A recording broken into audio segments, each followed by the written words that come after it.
in the next number of weeks, and making sure we're doing that in partnership and in council with local leaders all throughout the state of California. But one thing has become crystal clear when we talk about economic opportunities, economic growth, and reopening with modifications the economy in a safe way in the state of California. Not only should we be driven by data and public health as a predicate, and we will be, but we also have to be driven by considerations of workforce. And that means we really have to consider the needs of our workers, particularly those with children. And that's why today I want to make an announcement about an effort that's been, and I'm not exaggerating, almost 2 decades in the making. These challenges are they birth necessity and innovation. And what we're announcing today is, because of necessity, an innovative portal, an innovative platform that the Department of Social Services has put up for childcare in this state. I've got 4 kids. Many of you watching have children. Many of you hoping to get back to work. Many of you struggling to educate our kids, to care for our kids, and take care of yourself and others. And childcare has been a huge challenge. 63% of licensed childcare facilities in the state have been impacted from this crisis. That's a jaw-dropping number. But despite that, there's been some really heroic work done. Working in partnership with our hospital system up and down the state, we were able to partner with them, partner with others to put 432 pop-up child care facilities very strategically placed all throughout the state of California. Because of the leadership of Tony Atkins and great leadership of our Speaker of the Assembly, Anthony Rendon, they prioritize with their colleagues across the political aisle the support of emergency grants for child care slots. I had a wonderful conversation with the Women's Caucus here in the state of California, led by Connie Leyva, focused exclusively on the issue of child care. Their advice, their counsel, their direction, they want to make sure that $100 million we put up is being well utilized and well invested with real transparency and accountability. $50 million of the 100 was for new vouchers, and then $50 million in partnership with CDE, California Department of Education, was for facilities, making sure that they're sanitary, making sure that we have the appropriate protective gear for those facilities. CDE just put up their information today on where those $50 million are going. They're going to get those dollars distributed, and they put out that guidance and couldn't come too soon, but we're very grateful now it is up, and we're going to get those dollars out there. So $100 million in that space. This new portal, which I'll introduce in a moment, years and years in the making, weeks and weeks in its creation. And then additional positive news in this space, $350 million that came from the CARES Act because of the incredible leadership of Speaker Nancy Pelosi and the partnerships she was able to form across the aisle. We had conversations yesterday with Kevin McCarthy, leader, state of California Republican leader. Everybody worked together on that CARES Act. It provided the state of California $350 million of grants that we'll be distributing in our new budget. We've got this we call May Revise in the state of California. We're very close to finishing our work. We'll make that public on the 14th of May, and that $350 million working with not just the Women's Caucus, though substantively so, with colleagues of all political stripes in the Assembly and the Senate, will prioritize the investment of those dollars in real time as well. But in the interim, this portal is profoundly important. This portal is a tool to navigate, a tool where we do a lot of the vetting.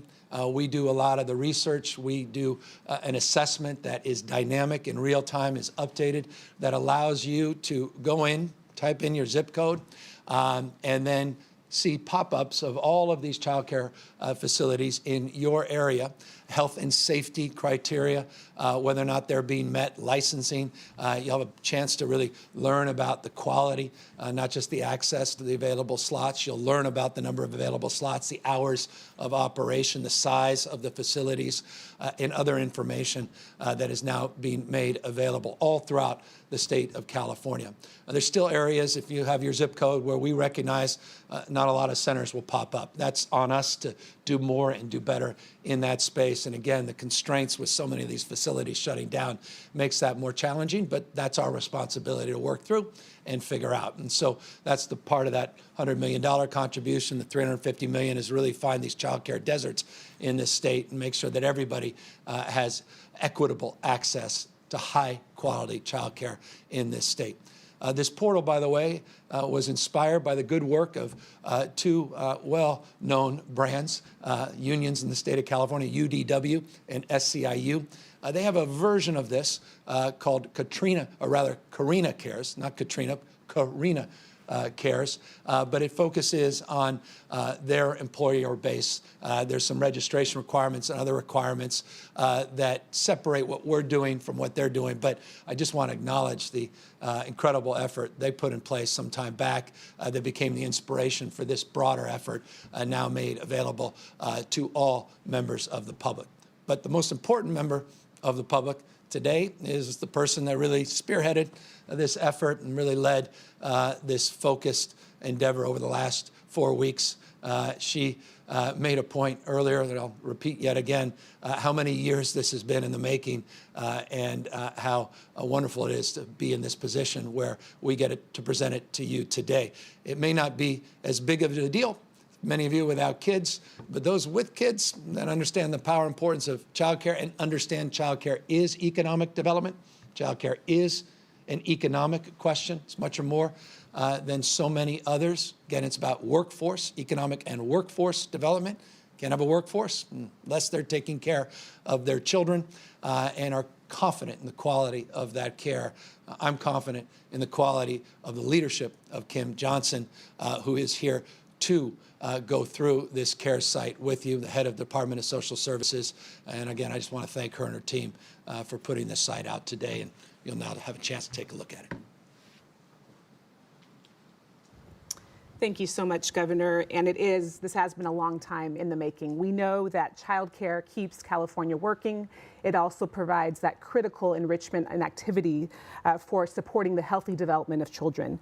The $50 million investment that the governor mentioned that's going to service 20,000 individuals in accessing child care subsidies across our state is rolling out. It's for those essential workers, and it's also for our vulnerable populations.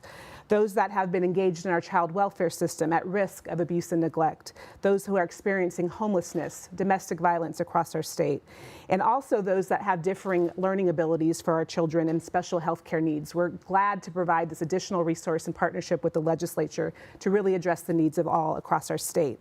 This child care portal will help then get that access and locate those open child care programs in your community. So I'll share with you how you can access this information. On our covid19.ca.gov website today, there is a new bar that says Find Child Care Options. That'll take you directly to a screen that has a map of California where you'll be able to identify and include your address or zip code for the area that you're looking for childcare to locate in.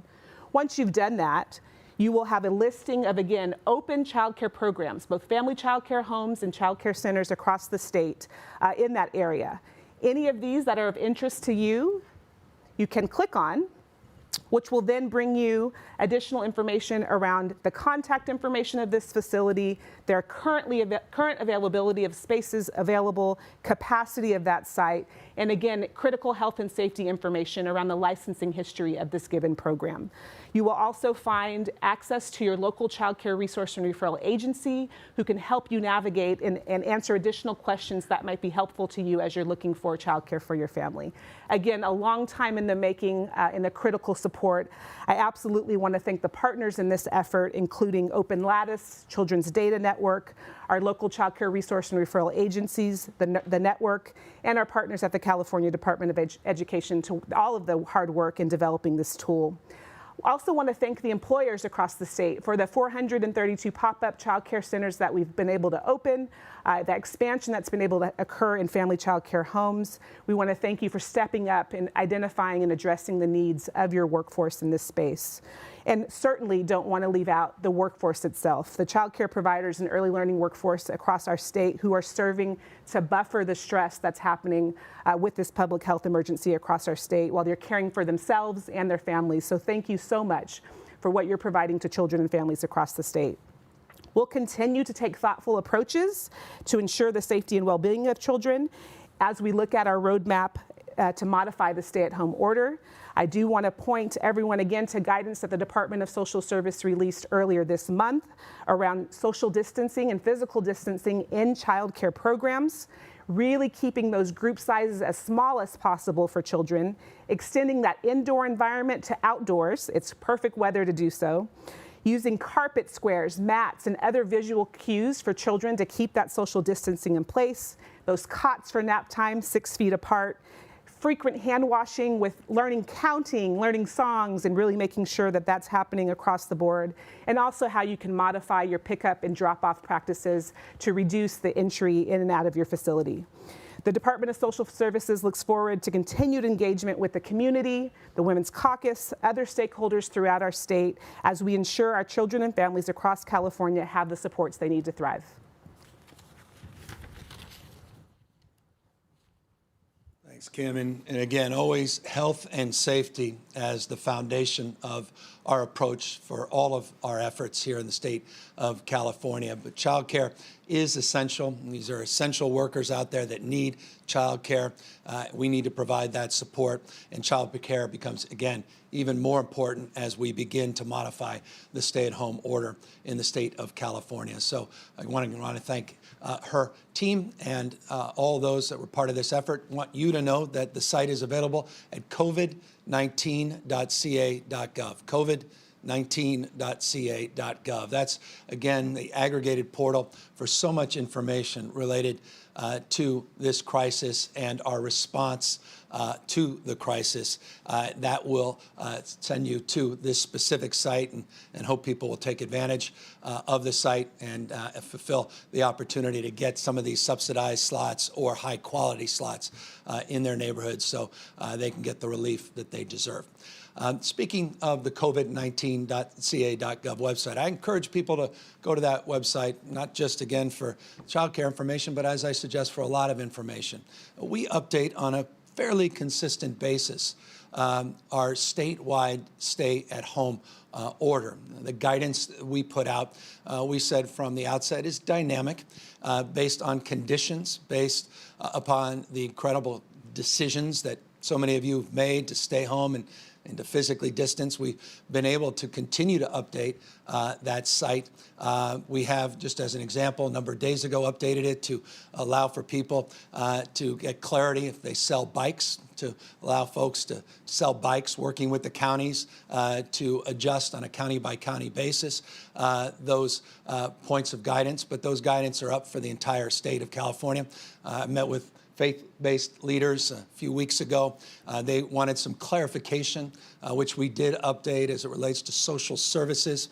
So many of our faith community providing critical social services, essential social services for our community, including substantively for those with behavioral health issues, our homeless brothers and sisters, seniors, substance abuse programs. And we wanted to make sure there was clarification of those being essential services, and that guidance was updated on the site accordingly. We're able to do the same as it relates to activities like showing homes, realtors, and the like. And so I encourage you to take a look, particularly in light of some of the updates today on open space and outdoor activities. It's essential that people recognize and avail themselves to the essential nature of physical and emotional support.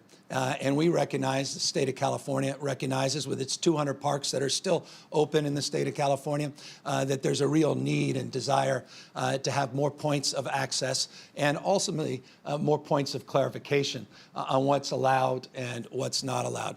About 24 additions were made on that site. I encourage you to take a look at it as it relates to hiking, again, with a modification of physical distancing, social distancing. It's been allowed. We wanted to clarify the hiking protocols, issues large and small. A lot of conversations in this state about things like, well, golfing. and whether or not that's appropriate, inappropriate. Bay Area put out some additional guidance on that. We wanted to clarify where the state stands. We have, and so that is a space loosening up again with modifications and conditions. Folks in rural parts of the state, some even closer to suburban and urban areas, asked about horseback riding, asked about being able to play catch with your kids, kick a soccer ball around, those kinds of activities. Yes, they are appropriate as long as you're practicing physical distancing. We put clarification out on that. Tennis, we have guidance on tennis as an activity, an outdoor activity, which we encourage, again, as long as you practice physical distancing. Want you to see sunsets, and we want you to enjoy, again, activities outdoors. Again, the only thing we don't want you to do is linger outdoors in ways where you're mixing or you're congregating or you're violating the principles we set out on our stay-at-home order related to large events and related to your health and the need to keep you healthy and keep you safe. And so I hope you'll take a look at those guidelines, and they are certainly more expansive than we've seen. We hope to continue to update them. As I said, that site gets updated fairly consistently. Just want to make sure that you avail yourself to it. And we, of course, are working hand in glove with our local health departments to make sure we're squaring our guidance and clarifying where there may be ambiguities. This is the phase we're in. Over the next few weeks, arguably many, many months, we'll continue to work with our county health directors, our local officials, and there'll be constant need to update, to toggle, and to iterate. And to that end, that's what we need to do as it relates to what we saw in the activity last Saturday in particular, and Sunday to some degree on a couple of our beaches in the state of California. As I've said from day one, one has to be open to argument, interested in evidence. We can't be driven by ideology. We have to be driven by the spread of this disease. I'm going to announce in a moment the number of people lost their lives, getting close to record numbers yesterday. The fact that we saw a 5.2% increase in the number of new positive cases in the state. And saw modest increases in hospitalizations, ICUs. I'll update those numbers in a moment. It's just another reminder. This disease has not gone away. A few people reached out to me, said, oh, no, it will. Just need a little sunlight, and it's going to be solved. There's a sense that people are spreading that around, and somehow that it's a disinfectant itself. We are hopeful there may be a seasonality to COVID-19, but the reality is, even in countries like Singapore, they had a big setback. They opened up too early, had a big setback, had to close down. They, I think, had roughly 1,400 cases in one calendar day just in city, nation state of Singapore because they may have moved too quickly to open things back up. It's a way of long-windedly making this point. We're guided by health. We're guided by your health and the health of others. And I want everybody to know no one's invincible. And some of us are more vulnerable. Seniors, people with compromised immune system. Doesn't matter your time of life. If you have a compromised immune system, you could be much younger, feel healthier, but you could put yourself at risk or your loved ones at risk. You may be asymptomatic, feel fabulous, actually may have just been tested and been positive without knowing a few days later after your negative test, you may have contracted the disease, be asymptomatic, and now spreading it to your loved ones back into the community. And so that's why we really are sincere about our desire to keep you safe and to monitor and to meet the conditions as they change. The conditions last week, the images we saw on a few of our beaches were disturbing. I was very candid about that. We've been very consistent about that. And we had anticipated a week ago today concerns with that weather coming back up and wanted people to be vigilant.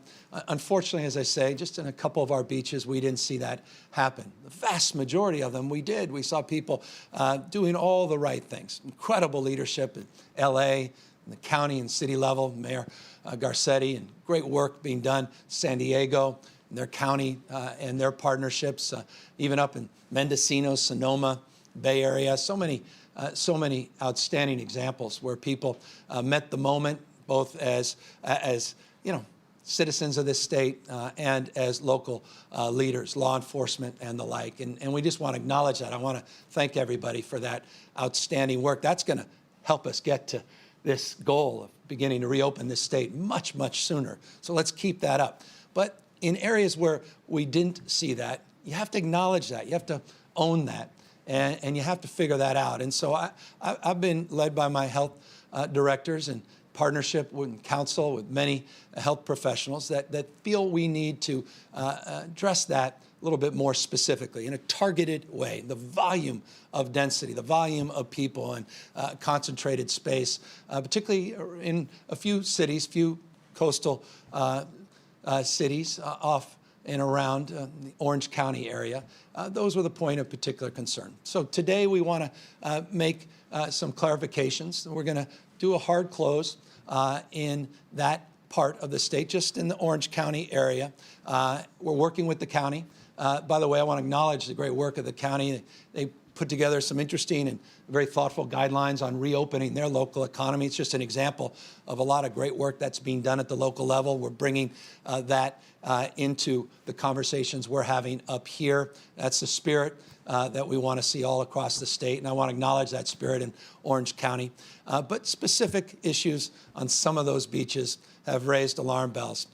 People that are congregating there that weren't practicing physical distancing, that may go back to their community outside of Orange County and may not even know that they contracted the disease, and now they put other people at risk, put our hospital system at risk, and the like. I'll just remind you, LA County, these are large counties, but LA County, San Diego County, Orange County, those are 3 of the 4 largest areas of concern in this state as it relates to total number of people that have tested positive and the total number of people that have been hospitalized. So Orange County's been on our list of health concern, and we've done a wonderful job down there. I just think we can tighten that up a little bit. And so we're going to have a temporary pause on the beaches down there, state and local beaches. We want to work very closely with local elected officials, and we're committed to doing that. And if we can get some framework and guidelines to get this right, we can reopen very, very quickly. But we gotta make sure we can get this right. Why undo all the great progress? Let's move this state forward together. And I know there's that urge and that desire, and that's why I hope you take a look at all the new outdoor activities that are absolutely allowable, things that were already allowable but may not have been as clear. Those 200 state parks that are open in the state of California, as long as we're modifying our behavior and practicing the physical distancing, we're gonna move through into this next phase. We again talk about that phase 2 in the next few weeks. Only thing that will set us back is behavior, not an indictment of the people that wanted to go to the beach. My gosh, by the way, I've been a beach advocate. We're out there, Martin's Beach, trying to open up Hollister Ranch. I finally signed a bill, been vetoed a few times, to open up Hollister, to open up the beaches there. Passionate about your right and our collective responsibility, not only to give you access, but to keep you safe. That's an and, not an or. And my job as governor is to keep you safe.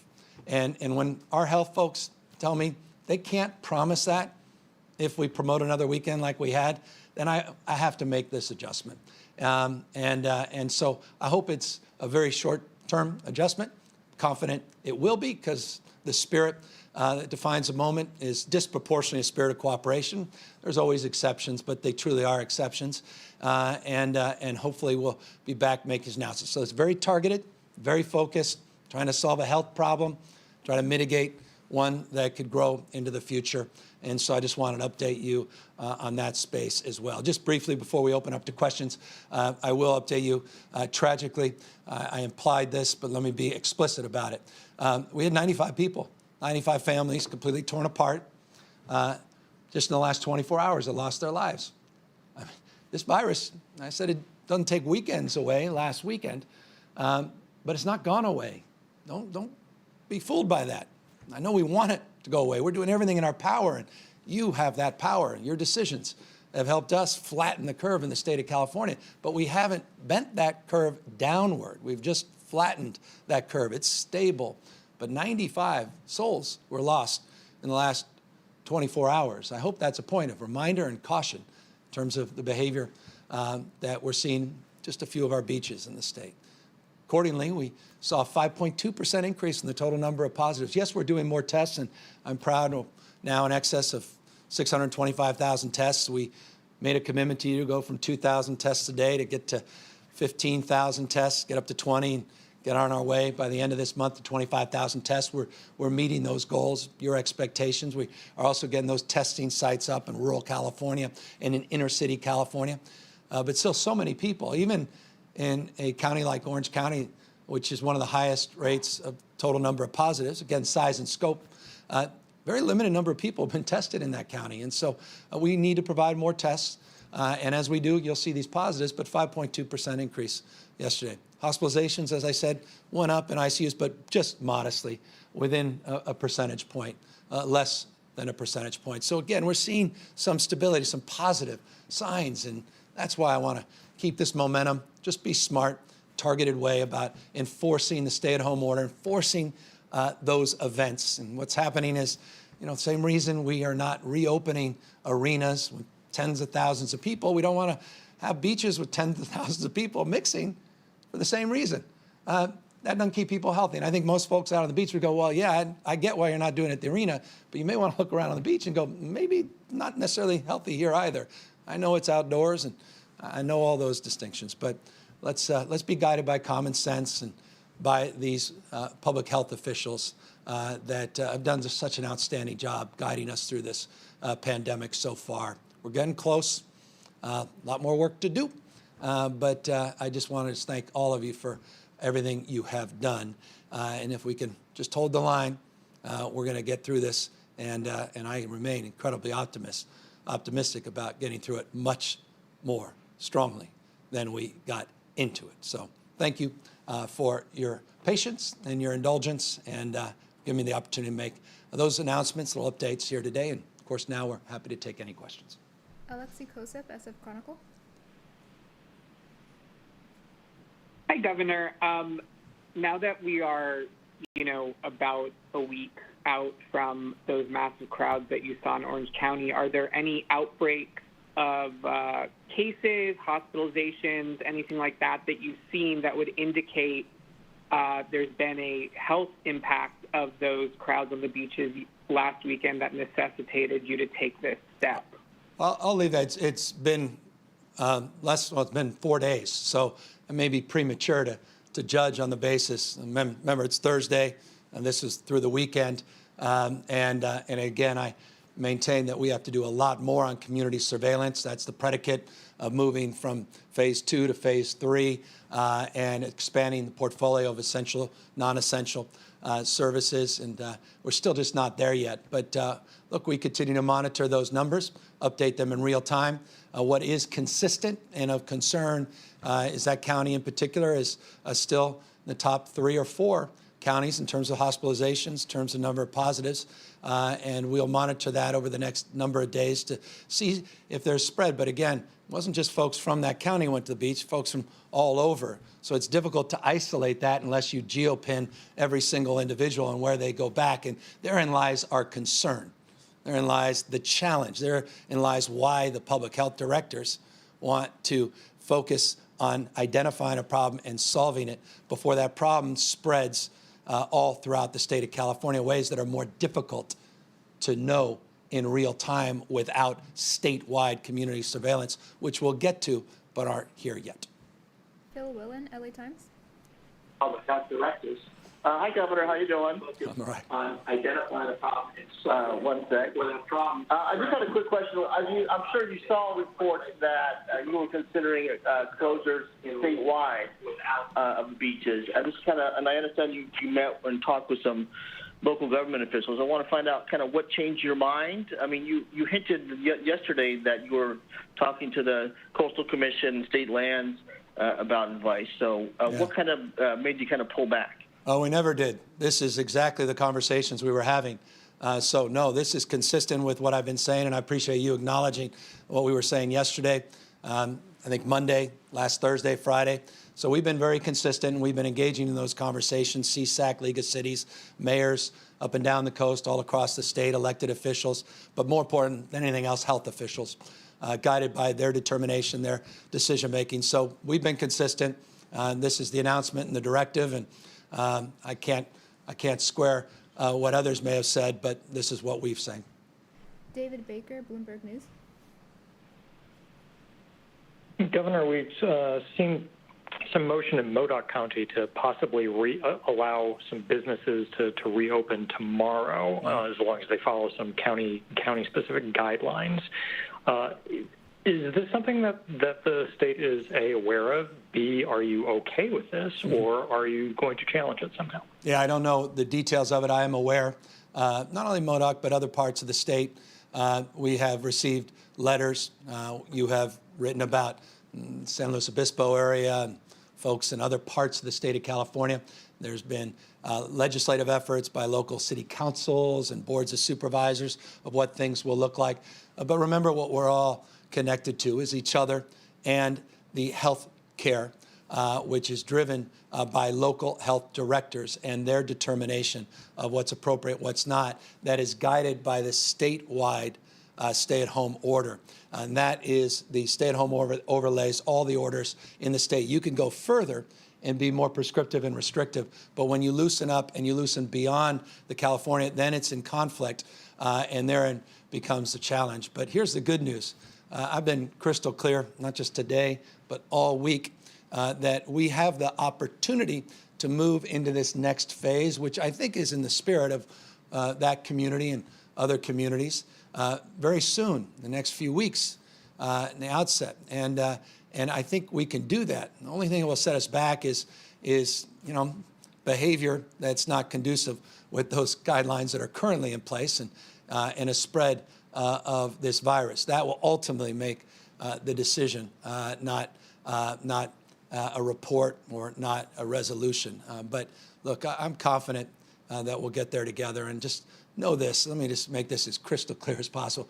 Nothing would please me more than pleasing those local elected officials and to help them, help all of us move through this pandemic.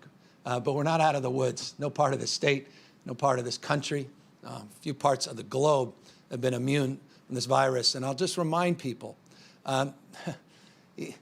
look what happened in Japan. Look what happened in Singapore. Look what happened in China. When you pull back too quickly, you literally put people's lives at risk.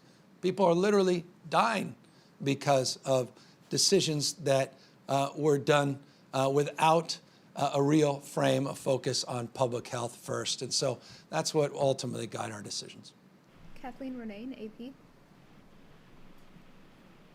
Hi, Governor. So you have repeatedly said localism is determinative. And so I wonder, why now? Why go against local leaders in Orange County who say that such a beach closure is not necessary? And what's your enforcement plan on this? Is it up to the locals to enforce? And if they don't enforce, is there something that the state can do to step in to enforce this order? Well, it's crystal clear. Unfortunately, we weren't able to provide the kind of physical distancing, social distancing that is required on the basis of our statewide guidance. And so, unfortunately, that did not occur.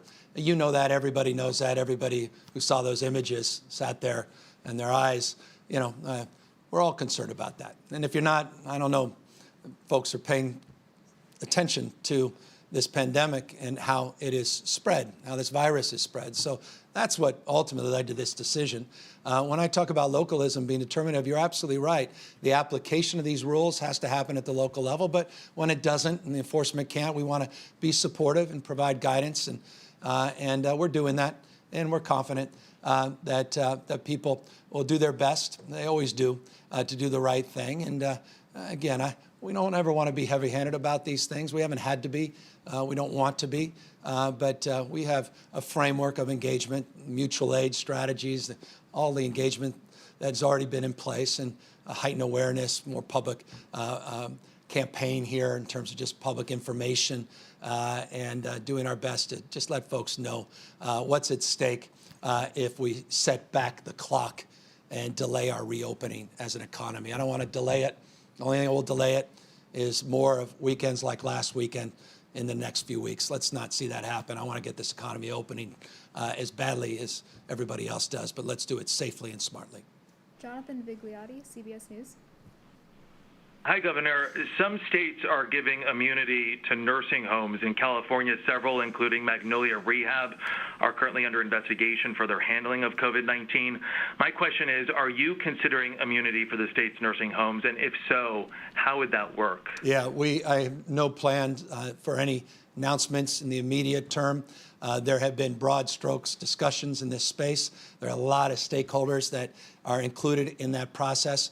We're not in a position today to make any announcements in that space. Though, let me just acknowledge the seriousness of your question and the seriousness, the weight of the decision that needs to be made in that space, and know that we have a team of people working on that. And as soon as we have something to say on it, I can assure you we will let you know.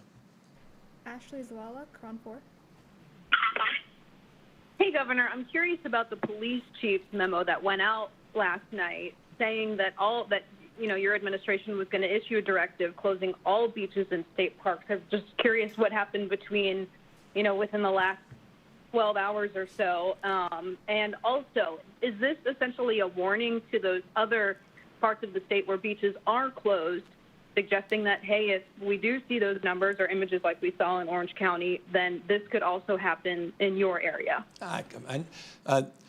Bottom line, that was their memo, but that memo never got to me. And as it relates to the issue that I'm grappling with, we've been consistent, we have been clear, we have been transparent, we've been talking about this every day, many days in a row, and we were very, very focused on this in the last 2 days, in particular, reaching out to all kinds of stakeholders. And we mentioned some of them yesterday. And that was one group. We reached out to a lot of other groups, getting their feedback, their advice, and counsel. All of that was considered, focusing, targeted way. Those that are doing good work, we want to reward that work and that behavior. It should be acknowledged. I mean, San Diego and LA and others, they have done an outstanding job. And we want to just focus on where there's a problem. So that's been where I've been the entire time, try to focus on the problem in a smart and strategic way.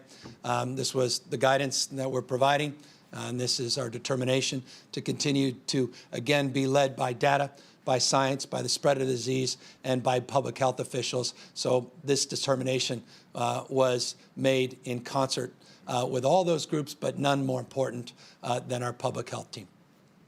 Marissa Kendall, Mercury News.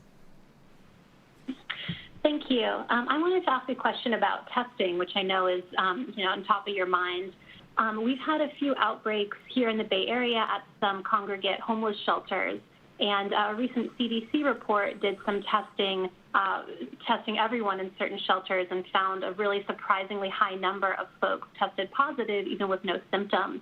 Do you support and do you have plans to implement universal testing in our homeless shelters and SROs and other congregate living situations? Yeah, I want to see it throughout the state of California, SERO surveillance, PCR surveillance, broadly community surveillance. As you know, we want to prioritize the most vulnerable Californians and make sure that our health care workforce, our first responders are prioritized. As you know, we made some announcements around skilled nursing facilities, and we want to help support the efforts locally, regionally, and all across the state on those most vulnerable, particularly those in those congregate facilities, homeless individuals. You may recall one of the first announcements we made at the beginning of this pandemic was focusing on skilled nursing facilities, assisted living, and taking care of our homeless. It's important to note we have 12,647 isolation rooms, hotel rooms for our homeless that the state of California has acquired. 12,647 in partnership with cities and counties through Project Room Key alone. Just one of many things happening in this space to help isolate individuals that not only have been tested positive, but that have been exposed when there has been a positive test, and to make sure we can isolate those individuals and protect them. So this is absolutely a top priority.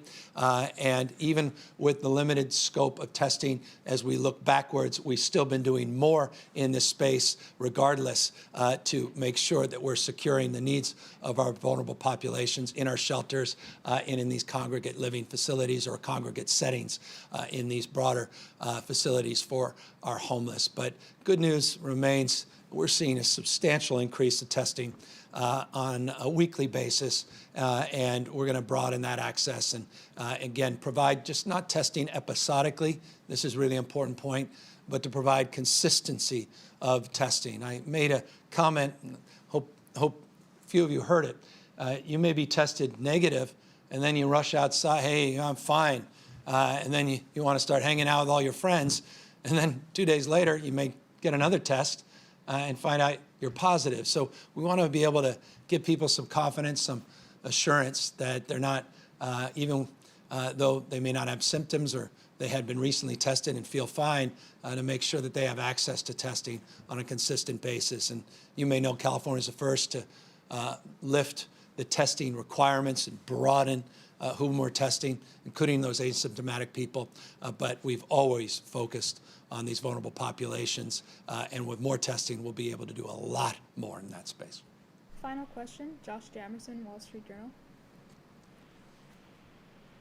Hi, Governor. Tesla CEO Elon Musk yesterday on an earnings call described the state's stay-at-home orders as fascist and said that it would offer a serious risk to his company. Do you have a response to that? Good people can disagree. We've been guided by science, data, facts, not on the ground here in the state of California, across this country, but guided by the prevalence of this disease around the rest of the world.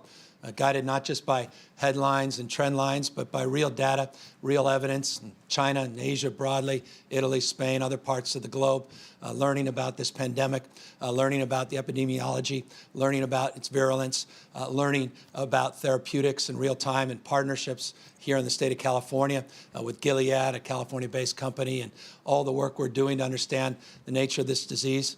Our public health officials have guided the decision-making as it relates to the stay-at-home order. California was the first state to move forward with the stay-at-home order. We have not experienced to date the kind of increase in the prevalence of the disease and the spread of the disease and number of people hospitalized and dead. I believe because of the good work of those health directors and officials that guided us in that policy making on the stay-at-home order and the physical distancing that's so important. And I just hope we can continue that. Over the next few weeks, we'll start making some significant, I hope, modifications to the stay-at-home order in a very targeted and modified way with a health and safety frame of focus. And I began today's comments. Let me end them in that spirit.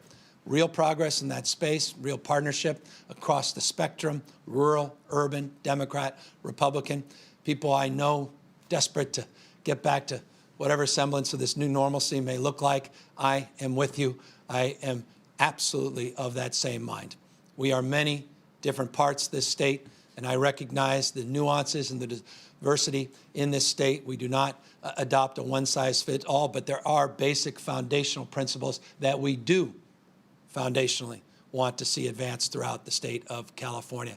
But no, in real time, we're working with health directors and health departments, getting their guidance, getting their input. You saw the modifications in the Bay Area. I think that was some very positive news for most folks, not only in Northern California, but all across the state, because I think you'll be seeing similar things. But we got to do it strategically, thoughtfully, health focused first, and in the interim, working to make sure that we can hit the ground running with these modifications for manufacturers, for retailers, hospitality industry, and again, remind people, a couple hundred parks in this state that have been open, remain open. Just be thoughtful, be judicious in how you utilize these extraordinary assets.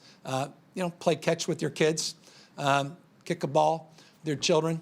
Bike shops are allowed to be open in the state, and those that are open need to be modified in terms of the way they're conducting business. Others can begin to do the same. And so every few days, we'll keep making, we hope, new announcements. And over the next few weeks, I think some bigger ones, sectoral ones, and regional ones as well. And so keep up the good work. Let's focus on targeting problem areas. Let's fix them.